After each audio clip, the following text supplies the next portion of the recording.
everybody enjoy their smoothies? Yes? No? Move the mic. Oh. Maybe if I pointed the mic towards myself, it would work better. Good tip, Maureen. Thanks. All right. So did everybody enjoy your smoothies sponsored by Baptist? Yes? Did you get a yellow one or a pink one? Yellow? I had a yellow one. It was really yummy. So many thanks to Baptist for that. And how did you guys do on your to-do list? I see our numbers have dwindled. Maybe they're afraid to come back.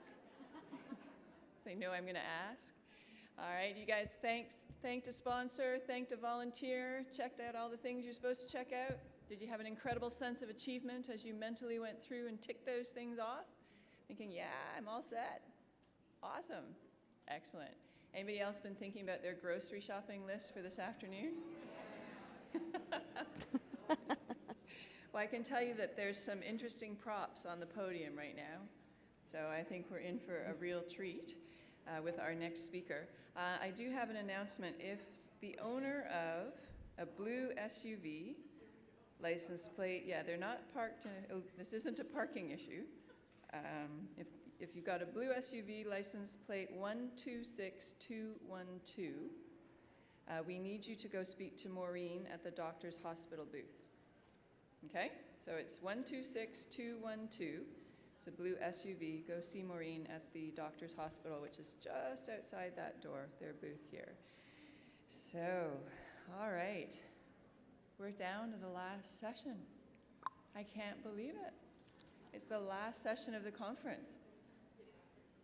I'm feeling a little bit sad. Aww. Not gonna lie. Aww. Not gonna lie.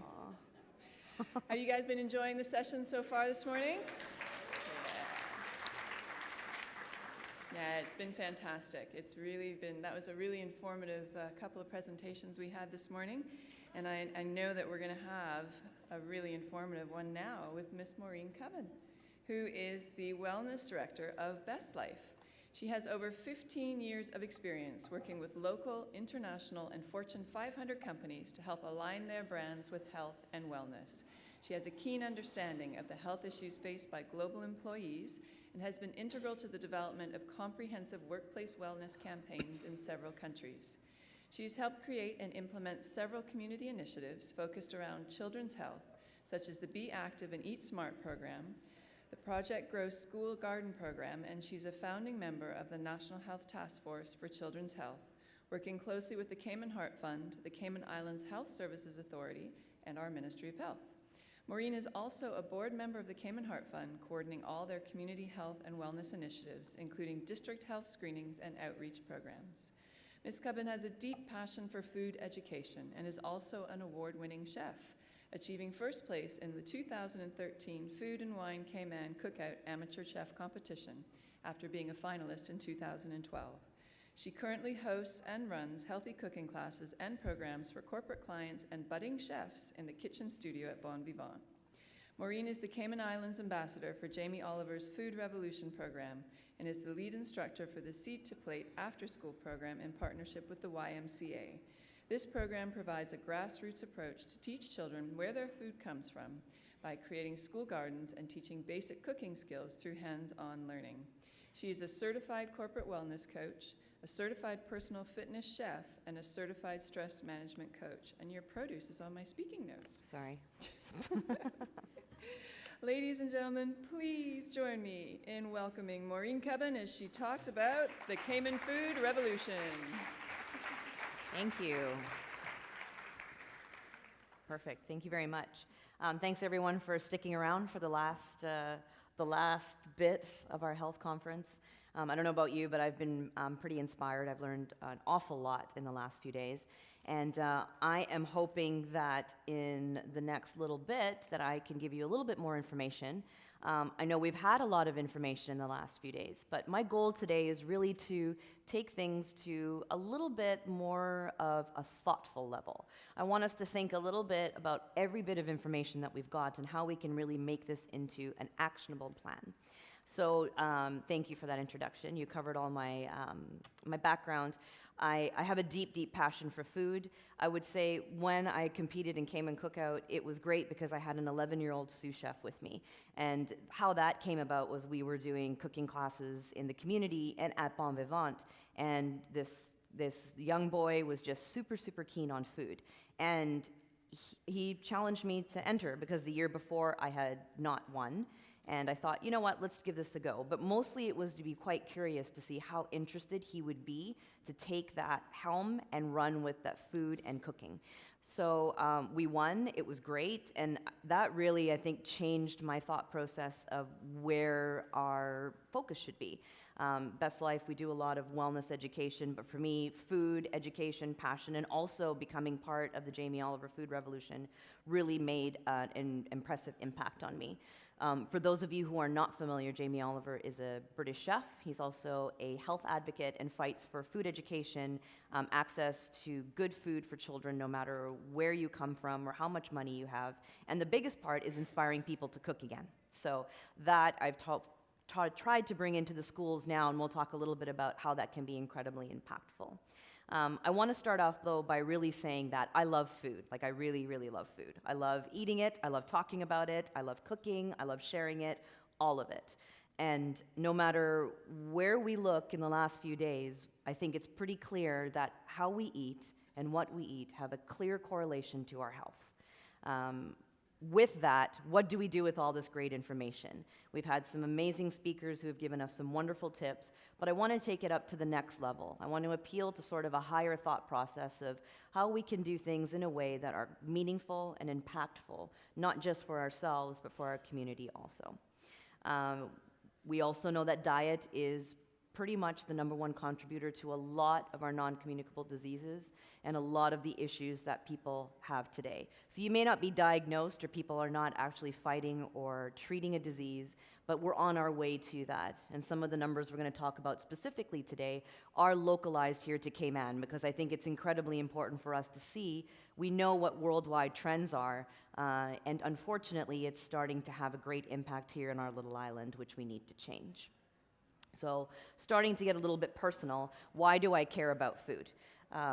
We grew up in, we didn't have a lot of money. We were quite healthful with the way we eat, and I was able to go into the kitchen with my family. My mom and my grandma are literally the best chefs in the world, so I was able to learn quite a bit from them, which was wonderful. But we also had our own garden, so we were growing our own food because really it was quite cost effective. It saved us a little bit of time. We had our own beans, our greens, all of that. And that really empowered me to think more and more about food and how I wanted to go forward in my career. But don't get me wrong, also, I had hot dogs. We talked about hot dogs earlier. I had those. Yep. Had craft dinner, had wagon wheels, had all those good things, but in moderation. So those sort of things were available to us as an option. They weren't something that we were going to as our first option. And now we see that completely on the other spectrum. When you go into a grocery store, I was saying this yesterday, and I stand there in the aisle of beans, and I'm looking, and there's so many options. And it's very easy then to go to a non-healthful option, even though you're trying to be better. So how can we be better? We'll definitely talk about that a little bit too. So our reality in Cayman is that a lot of our food comes from overseas. A high percentage of our food comes from overseas. That includes our proteins, a lot of our fruits and vegetables, and of course a lot of our dry goods or canned goods. So we already are battling a little bit when it comes to the nutrient content and also the quality and the access to the food that we have. So how do we become a little bit better about those particular nuances and those particular things that we have to battle? We want to talk a little bit, first of all, about what is happening here in Cayman in particular. So we know that cardiovascular disease is the leading cause of death in the world, okay? Mostly linked to smoking and unhealthy diets, right? In Cayman in particular, particularly around the Caymanian population, it's almost 6 times greater than the non-Caymanian population, with the highest occurrence in Caymanian women. The rate of diabetes is 3 times higher than the expat community. Cancer is almost 3 times higher in the Caymanian population. These are several reasons, right? We are looking at some very important reasons to think about. There could be a little bit of underreporting. We could be looking at an older population, so that obviously has a little bit of an effect, right? But the point is we're looking at some high prevalence in our localized community. Expenditures on health, right? That is an astronomical amount. Where's my little pointer? There we go. That's a good amount of money, okay? And that's going to be also increasing on trend with everywhere else in the world. One thing to note, too, is that there isn't a whole lot of funding yet when it comes to that preventive care thought process. And that's a big can of worms to open, but it is an important thing to think about. There are companies that are very proactive in doing their health and wellness programs internally, which is great. But I think this is somewhere, which I'll talk a little bit about, that we can definitely improve, but in a way that's valuable. So it's one thing to have information. I know every single person in this room has some sort of technology, a phone, an iPad. I know you check Facebook. I know you do all of those things. So we have an availability of a lot of information. Let's go ahead and make that actionable, which we'll talk about in a bit. So this is just another way of looking at statistics that I was just talking about here. So really, quite a big prevalence there. So, how do we get better? I call it the conscious consumer, all right? We need to start giving a flax about our food, right? Instead of saying the word that I was going to say there, right? We want to make sure that we're really being very mindful when it comes to what we're eating. So how does that matter? Let me give you an example. So we know we have to have our fruit and vegetables, right? 5 a day or whatever the newest recommendation is. So when I was going to school, most of us in this room, this was an apple, right? That's a good size apple, great. And today, this is our apple. Fabulous. So this fit in a lunchbox? Not so much. Not so much. This is an organic apple, all right? So, and this is your sort of regular standard commercial apple. So price-wise, let's talk about price, because I think someone talked about that earlier. This is an organic apple. This is $1.29 CI. This is $3.87. So let's take a look a little bit at that pricing point. I know this is one example of eating healthy and pricing. It's absolutely doable if we know what we're working with, because most people would reach for that just thinking, oh, maybe this is not affordable, or this. I mean, that's a really big apple. Like, what's in here to make it get like this, right? And then, all right, let's get the apple out of the way and let's look at carrots. Carrots are great. Everyone, a lot of people eat carrots, right? That's kind of, oops. Okay, carrot's gone. That's all right. I've got a couple here. Carrots are here, right? This is your normal, everyday kind of carrots, right? You know, these are organic also, but farmers markets or anything like that, you're going to find a carrot like this. Now, you also have the option to get a carrot like this. So here are our options.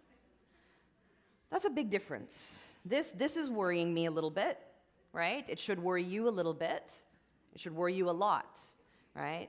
Even though this is cost effective in a sense that it's a bulk option and it's supposed to be better priced, it's not. I mean, this thing, I would throw it at you, but it would hurt someone so you can catch it. It is heavy, right? So one thing to say, yes, I need to be better about getting my fruits and my vegetables. I'm totally going to do that. I'm going to get my fiber. That's great. But where's this coming from, right? Half the battle is we don't necessarily have a lot of control of where it comes from, but we do have the control to be able to choose what we need. So now we're talking about another level of what we need to do. And my only appeal to that is let's just par down all that information, because I think we all kind of know what we have to do, and go, right, how can I start being a conscious consumer? So, oh, that looks like this. Oh, interesting. Okay.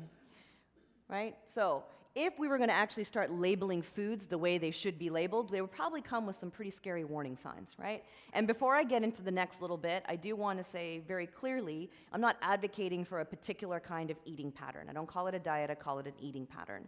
I think there are better choices for sure. You're going to see some things really just to give you a little bit of mindset about when we're actually shopping, what are we looking for? Dr. Bodden talked about labels.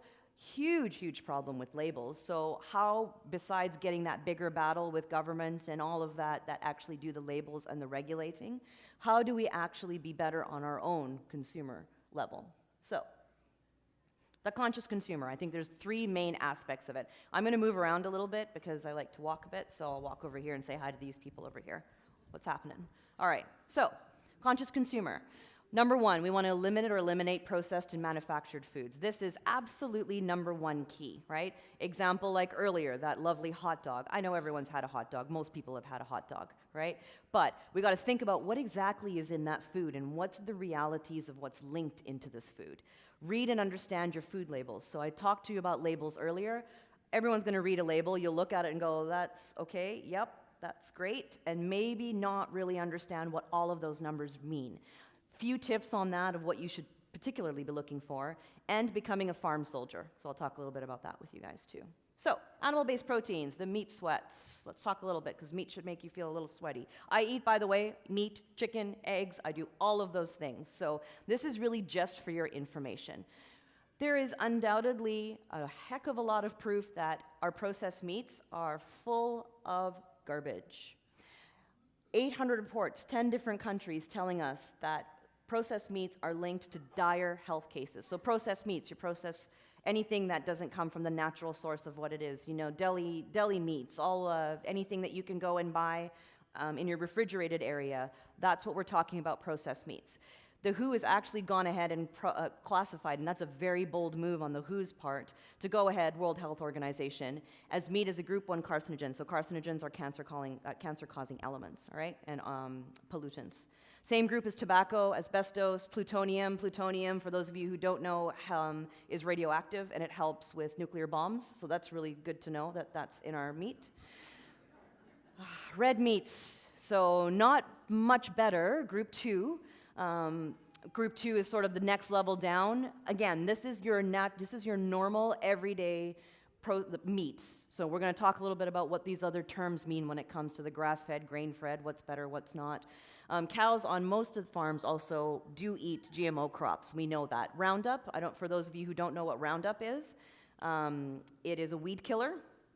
And it also is very damaging to the environment and can seep into water sources, which it generally does. And then we drink that water, or our fish swim in that water, and then we eat the fish. Not fun, right? Next. So you go, oh my gosh, I'm never eating meat again. Oh, well then let's talk about fish. Fish is fishy. Ooh, it's fishy.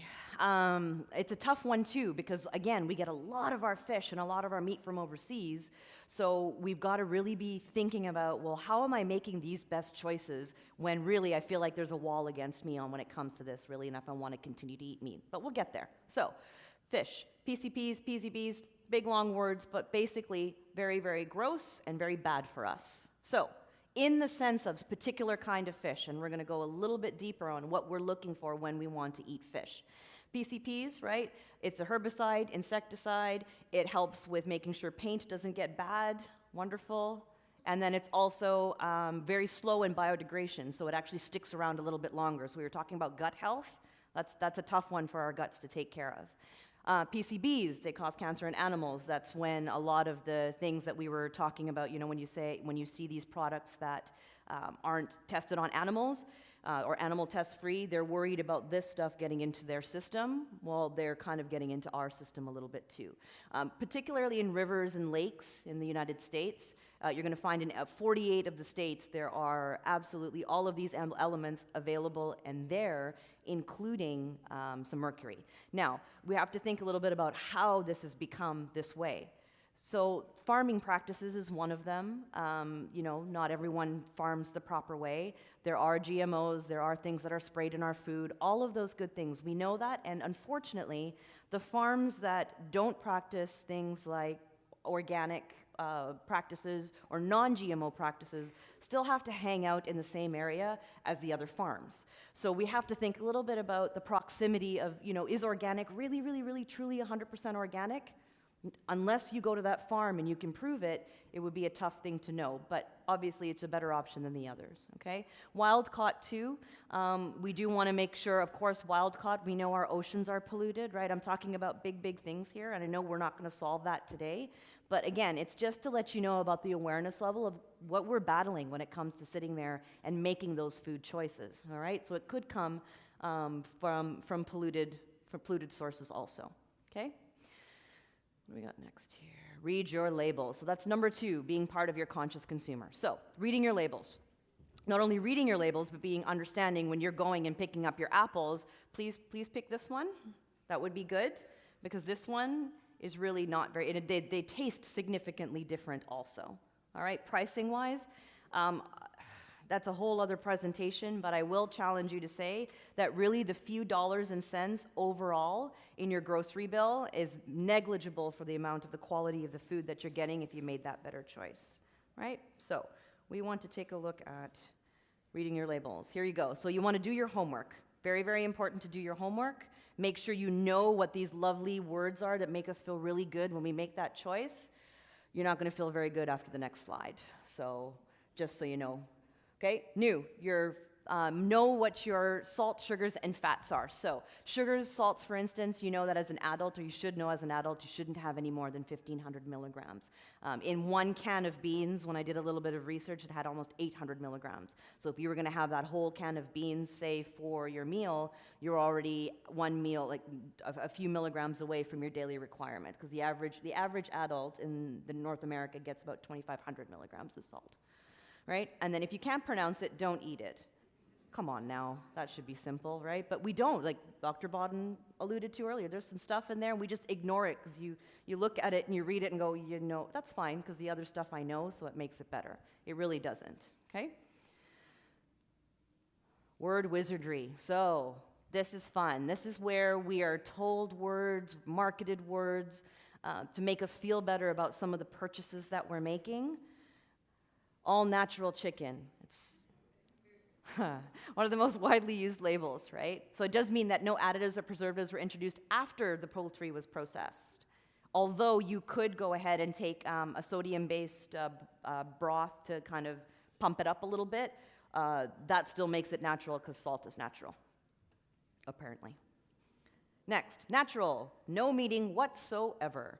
Nothing to do with standards of care, the type of quality or the feed or the administration of medications, nothing. It makes us feel better, you know, like, oh, I'm all natural. Oh, I'm eating all natural stuff. Oh, this is lovely. It's just another word for unregulated. Raised without antibiotics. This is a good one too. So the animal was raised without antibiotics for health maintenance and disease prevention or any sort of treatment. However, some medications that they're allowed to have are not classified by antibiotics, therefore they can be used. Free range. So it implies a whole lot more. It is a term that was brought up by the USDA, who does also make a lot of the rules when it comes to labeling and all that good stuff. So you've got the rule maker policing some of their own stuff, which again, that's a bigger battle.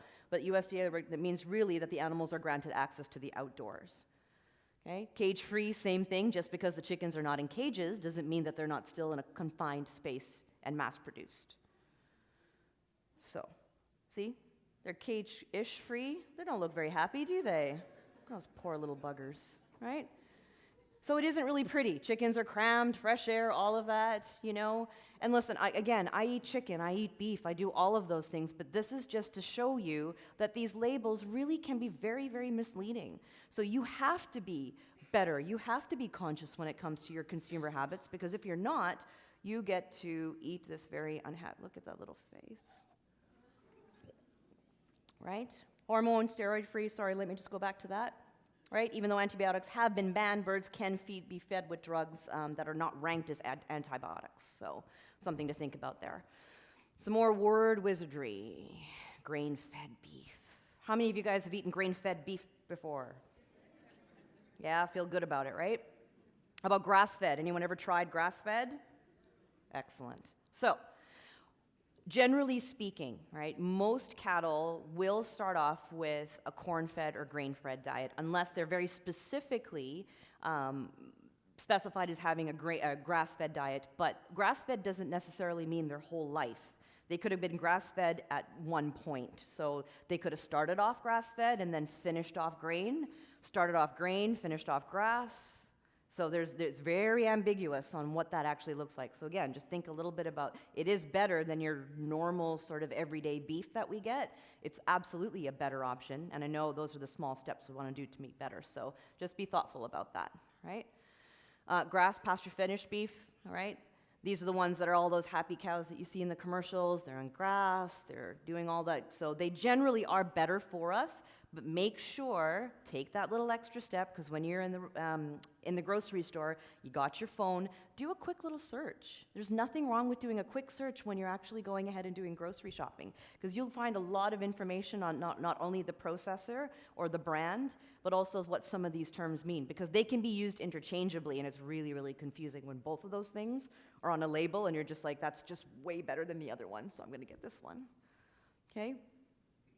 So they do a good defining it, but most recently they actually dropped the standards on what grain-fed, grass-fed mean and how actually we can classify it, because we don't have to be so specific. We can be a little bit ambiguous about it and get away with it. So that's where a lot of it's coming from there.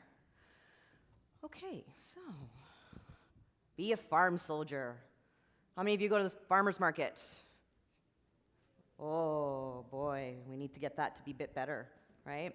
Got to go to the farmer's market. We've got some great farmer's market opportunities in Cayman. A lot of our grocery stores are now doing big sections of farm foods. Go for it, because they have the highest amount of nutrients, the most flavor. They really comparably, cost-wise, are there for sure. But the biggest thing for this is it makes a huge difference. How many of you have a garden, like to grow herbs? How many of you kill stuff in your garden? Because I don't know how to grow it. Yep. All right, so couple of things on that. There are a lot of different opportunities to be able to grow your food. So they've got these great little hydroponic units that you can get, that you can plug in, and it self-waters. It does absolutely everything for you. Those are available in Cayman, so think about that as an option. Vertical growing units. So I do implore you to try to grow a little bit of your food, because it does make a big difference. Saves money, like we did when we were younger. Support local always. Go to your farmer market, get those eggs, all of those local meats. Anyone had local meat before here? Great. What do we think of it? Awesome. That color of that meat, by the way, that's the real color of what it should be. And I know that there's a lot of meats that sort of pretend to be that color because all that stuff we talked about earlier is in there. So try it. You know, of course, it doesn't taste like what our definition of meat is, because it's quite a bit more gamey, but it is quite delicious. And then learn about your larger brands and what the practices are. You know, are they GMO? Are they organic? GMO is such a tough topic, right? Because it's incredibly controversial, and overall, it's not good. But you know, there's this battle of trying to feed people and the population and making it inexpensive, and how do we make that work? So just be mindful to go ahead and make sure that you're actually getting a lot of information around what you need here. All right, childhood obesity in Cayman. It is not good. This one's a tough one for me, because I'm a huge advocate when it comes to kids learning how they eat, where their food comes from, and all of those things that are available. And so what we tried to do with our Seed to Plate program is combine a lot of different thought processes. So what we wanted to do is go, right, how do we teach where food comes from? We can give them handouts, we can bring nutritionists in, dietitians, all of that. We could do all of that. But the reality is, like most adults, we actually learn better when it's hands-on, right? If I'm doing something, it's probably going to retain a little bit better, and I'll be inspired to do it again. So we decided to do the Seed to Plate program, which is under the guise of the Cayman Food Revolution, but also on the global partnership with Jamie Oliver.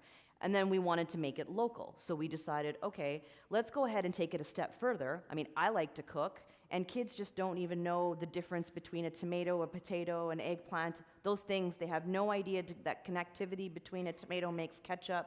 That doesn't exist. It's really, it's harrowing. And it's not just in government schools, it's across the board. So taking that information and going, right, let's go ahead and take it to the next step. So Seed to Plate is that growing, cooking, loving it. So we've got kids eating pesto, we've got kids eating callaloo that would have looked at me when I was cutting it and going, I'm not eating that. They do eat it and they enjoy it. But why do we need to do that? It is grave. 43% of children entering primary school, look at that age group, only 4 or 5 years old, right? And that's only kids that are entering government primary school. Recent numbers. That is, again, that's only that age group. That's it. We're not even talking about kids who are older. That's really scary, really scary, all right? Our percentage of Cayman Islands students who are overweight is higher than the US. The percentage of overweight school children in the Caribbean is higher than the average. So,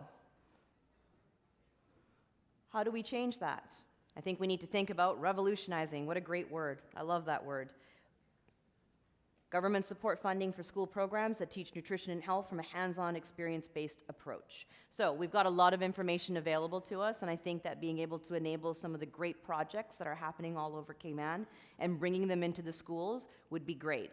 Obviously, there are challenges with manipulating the curriculum. I totally understand that, but I think there are opportunities to be able to work with children and inadvertently families, to be able to bring them into a system where we can actually educate them in a way that's hands-on, friendly, accessible, and doesn't have to worry about manipulating any part of the curriculum, because that can be a challenge, which means this is delayed. And from those numbers, I don't think we can afford to be delayed.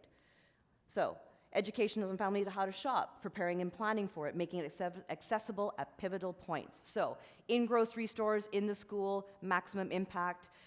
Did anyone come to the culinary demonstrations yesterday? Any that's here? Great. So doing that sort of idea in a more community base would be awesome, wouldn't it? To be able to have people to just be able to come and see and learn a little bit about the different ingredients we have available locally, but also basic skills, And invest in prevention. Each of us have to invest in a little bit of prevention when it comes to being better overall. But if we could invest in a little bit of prevention in a creative way, I think that could be really impactful. We've got so much technology available to us. We can do YouTube, we can do blogs, we can do all of that. So there's exciting times ahead to be able to educate people and empower them. However, we need to get a little bit more aggressive about it. We have a national food policy, all right? We want to make sure that the school food, this is a tough one too. But I have to say, here in Cayman, we are overall quite good. Our vendors are excellent. They really are quite mindful. At least 2 of them that I'm aware of are also people who know the kitchen, are chefs, so they understand the quality of the food, but understand also that kids are still going to want to have pizza and burgers and all of that. We're not here to rob anyone of their childhood.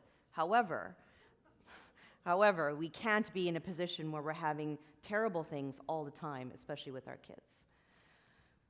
So this, to me, is really where it comes down to. We're going to have kids today that are going to live shorter lives than their parents.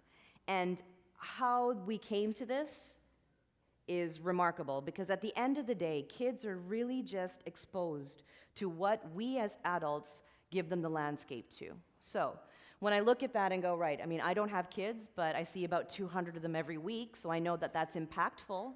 And I know that every single person in this room has a connection to at least one child, maybe a mate, maybe you guys have children, maybe there's other nieces and nephews, so this should be really, really relevant to you. And this is terrifying. Why would we do this? How did we get here? And we have to take the responsibility as a community, but also individually, right? So we as adults in this room, we are free will. We can do whatever we wish when we want. You're either going to make sure that you're reading your labels or all that good stuff, and I hope you do.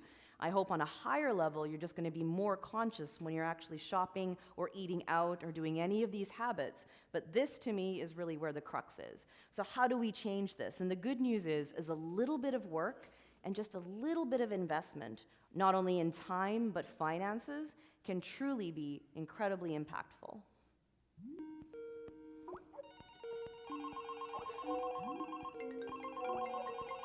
In an increasingly tech-connected world, it can be easy to become disconnected from reality. I have 15 plants. Perhaps that's what makes the Seed to Plate program at East End Primary so very satisfying to experience. I need to get my shovel. No laptops, no cell phones, just kids I'm cutting this up. learning where our food comes from and enjoying the fruits of their labor. When you go in the garden, it's beautiful. It's fun because I like going in the garden every day. Want me to put it in for you? By the time they work their farm, they've already spent a long day at school. Be mindful of the people around you. But that isn't stopping them from getting down and dirty. Don't throw the mud. We did eggplant, tomatoes, peppers, and a lot more. They don't just turn the soil, I got mine good. plant the seeds, and harvest the crop. Lovely. They also make delicious meals from all their hard work. Our idea is to teach kids about where their food comes from, and then in the process make them understand how these choices can be better choices for them when it comes to their food overall. Maureen Cubbon is with Cayman Food Revolution and on a mission to reconnect kids with healthful eating. Where are all my bodies? She is especially proud of the work here at East End Primary. Everyone back here, and let's garden and make a nice clear patch across this way. We start literally from the ground. They can see the progress through the whole 12 weeks. Who wants street view? The kids here are awesome. They just love it. They've embraced it. And I want to tell you a little bit about why we planted the way we planted. And she says it's a pleasure to watch them put in the work and reap the rewards of their effort. They eat and made things like they did today, like pesto, which would not have been on their radar ever. Opening their minds to having different kinds of fruits and vegetables. We had an eggplant dip about 3-4 weeks ago, right from our garden. So not only are they learning where their food's coming from, how to grow them, incorporating them into easy recipes, but also understanding that their food choices can be better overall. Just grab one and you and your neighbor can take a look at it together. Seed to Plate is part of the WISE Extended After School program, and Cayman First is proud to recognize their hard work by naming them Classroom of the Month. Good job in the garden today.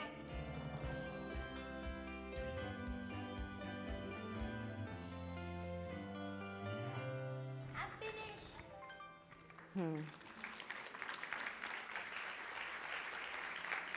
So that's really cool, right? First of all, I didn't realize actually how bossy I am with these kids. Aren't they bossy? Wow. Jeez Louise, no wonder they're terrified of me. But really and truly, when we look at something like that, I mean, I'm there once a week, and we partner with the YMCA, which is fantastic. That allows us to be able to have access to a lot of kids, definitely in a government school level. We do this program in a private level too, but that's really where we're finding the need is, and that's really where those numbers that we were looking at quite scarily earlier are coming from. So we're finding that just little bit, I'm there for an hour, and then through the rest of the week I give them all sorts of crafts and projects to do, and look at that little impact that has. It's pretty cool. It's really, really cool. So if we can start doing that on that level, on a grassroots level, we're gonna find that children are just gonna become better citizens. They're gonna start actually getting a little bit of responsibility. They're gonna get hot and sweaty. They're gonna do all of those things and really a sense of pride. I mean, I didn't have pesto till I was probably in my 20s, so I think they're quite lucky to be able to do that. So doing something like this, and you can see how small that is and what a remarkable difference it can make for our future generations in our community. That's really simple. So I implore you to take this thought process, right, and everything that we've talked about in the last few days, and certainly some of the things I hope that I've said today or that you've learned in the last couple days, maybe attending our culinary conferences too, is that really we are in a Cayman food revolution right now. That's really where we're at. I think in 2014 when I was speaking at my TEDx talk, I said, can we spark this? This is actually reality. And the reality is we're here. This is exactly what we're doing. This is the kind of choices that we need to make. It's no longer just as simple. And that's the world we live in. So my biggest thing today really is to say, let's just be a little bit smarter. Let's definitely be conscious, because I'm truly a believer in that, knowledge is power. Being able to do nothing with that knowledge and leading to inactivity is the worst things we can do for ourselves, because we're becoming more and more lazy. So let's not become lazy in that. Let's just be a little bit smarter, a little bit thoughtful, and you can imagine how that's actually going to trickle down into our future generations and really make Cayman the more healthful and the most healthful that it can be. So I hope today that you've learned a little bit about some of the choices that you can make in the grocery stores. I hope I didn't terrify anyone.